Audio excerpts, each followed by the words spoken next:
80岁的老先生对卖把布的叫卖车如数家珍。哎，后来看到的都是这样子了，对不对？都反着了。还有日据时代的大邮筒和邮差车，苗栗南庄的老戏院，浓浓的老风情。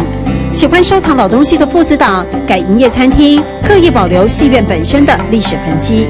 我们就是要保持它最久的记录，因为你从民国35年讲到现在，很少人有这样。而台湾100年来庶民生活、食衣住行的记忆，6年级的胡鸿明极为珍惜。所以眼前还能留存张小燕4岁时拍的海报，很不容易。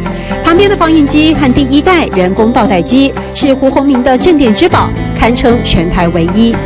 它有马达有分，然后转速，对，然后倒好了他们会停止。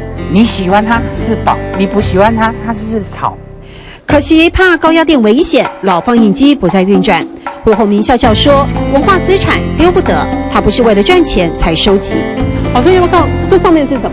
这是欧罗贝的饲料，所以真的很有趣，对不对？你会看到很多没看过的。对，有中医模。哦，有喜欢吗？懂中医，很喜欢，因为我觉得很好玩是，你会把时空突然的拉到你面前的感觉。对，把时空背景全部拉到收在这个空间里面。老电影的背景音，怀旧的场景里，大啖客家菜肴。胡鸿明暗自期待着有机会分享他收藏的台湾记忆。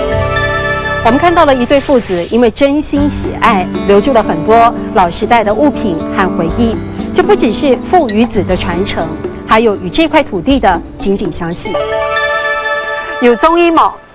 懂中医。有中医冇？懂中医。